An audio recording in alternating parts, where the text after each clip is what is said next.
An End to Paul Ehrlich, The Battle of Memes. February 8, 2020 by Anna von Reitz. What is a meme? It is a popular idea or belief expressed as a phrase or very simple idea, passed around from hand to hand and mouth to mouth like the common cold.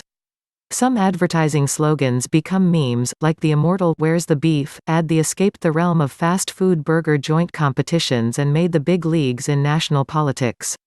More commonly, memes take on the form of popular old wives' tales, urban myths, and superstitions, some of which can be, and are, used for political and propaganda purposes. Who is Paul Ehrlich? Answer: a Stanford University professor with bad math skills. What is Paul Ehrlich famous for?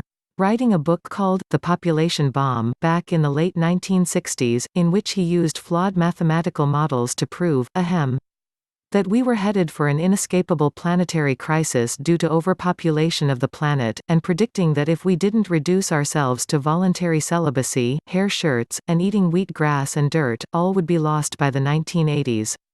Let me check my watch. 2020, still here.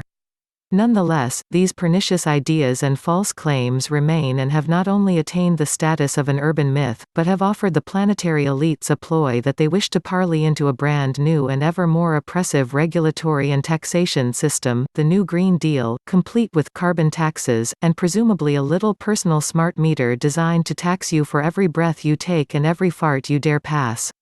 So whether you are simply math-challenged and unobservant, or whether you are nasty and cynical and looking for a new scam to milk, the overpopulation hysteria continues long after it should have been pronounced dead and buried, together with collateral theories of the same ilk that continue to cause problems. This recent round of semi-plausible scientific bunk all began with Paul Ehrlich and his thoroughly discredited population bomb hysteria back in the 1970s. This parallels another thoroughly discredited theory. I speak of the now suddenly accepted greenhouse gas theory, which appeared on the scene 196 years ago, was discredited even back then as nonsense flying in the face of the second law of thermodynamics, and should have remained in the scrap heap of scientific speculations that didn't pan out, except that certain parties revived it for political, not scientific, reasons. I speak here of the Democratic Party, which made funding of scientific research subject to political pandering and objectives, and made university budgets the playground of allied interests, defense contractors, big pharma, the AMA, and so on. Does everyone reading this realize that carbon dioxide makes up exactly 1/300% of the atmosphere?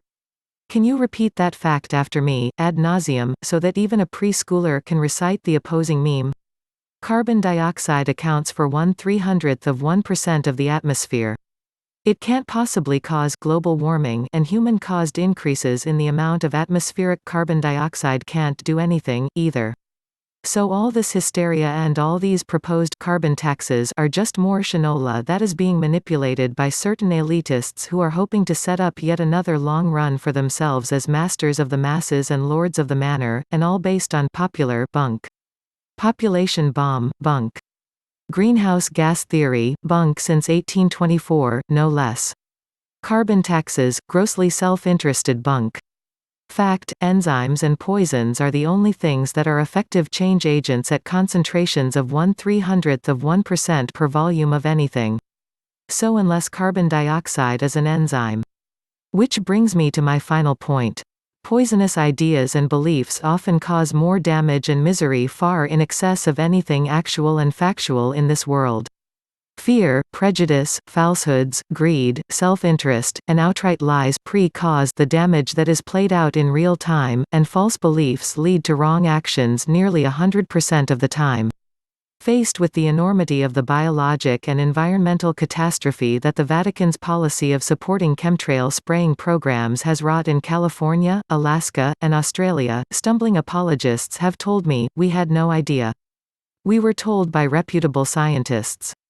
Reputable scientists who were working for manufacturing industries anxious to get rid of their wastes at a premium price, reputable scientists who were covertly working for violent political factions, reputable scientists who were threatened with loss of tenure or funding, or sopped with promises of same. The days when we could regard science as a second religion and scientists as trustworthy priests, are long since gone. The Democratic Party and the military-industrial complex have done their work of corruption both inside and outside the realm of the Vatican expense accounts. It's high time we all woke up and elbowed our less educated neighbors in the ribs and clued them in, hey, this is just a con job. This overpopulation hysteria and human-caused climate change bunk isn't true. It's being used as an excuse to tax you for the crime of being alive and making a living. It's another form of income tax designed to tax your life, your time on Earth, and your labor. Carbon taxes are just another bid to enslave you and an excuse to rule the world, being offered by the same old charlatans who are responsible for the present mess. Period. It's time to shove it all back down the throats of the Democratic Party hacks, the archbishops and cardinals, the Committee of Rome, Michael Bloomberg, the Bilderbergers, the Council on Foreign Relations, various ill-informed Scandinavian teenagers, the United Nations, Paul Ehrlich, Prince Philip, the Holy See, the Federal Reserve Bank Board of Governors, and all the closet Nazis worldwide. I want to see them weeping green goo and staring at each other in horror and saying things like, "My Lucifer, I don't believe it." The horses are talking and the sheep are waking up. Demons preserve us. I want to notice their conspicuous absence from public forums and podiums and news cycles. I want them caught out, shamed, recognized as the self-interested liars that they are. I want to see them all scattering like cockroaches before a very bright light, and off the academic gravy train, too. Can you picture all the thick carpet people in the world wide-eyed, deflated, and in a huff? All the outrageous lies that have driven the mainstream media for years now, nailed to the barn door with only 6 words? You, too, can do your part in the battle of memes. Spread the actual scientific truth and let it fly and land upon darkened, fearful minds, like so many embers and sparks of an engrossing fire. 1/300%. Please consider making a small donation to help support Anna and the Living Law Firm by visiting the AmericanStatesAssembly.net. Scroll to the bottom and click on the Donate Now button. Thank you. If you enjoy having Anna's latest articles made into videos, please consider making a purchase from Ed's website sacredintuitiveelements.com. Thank you.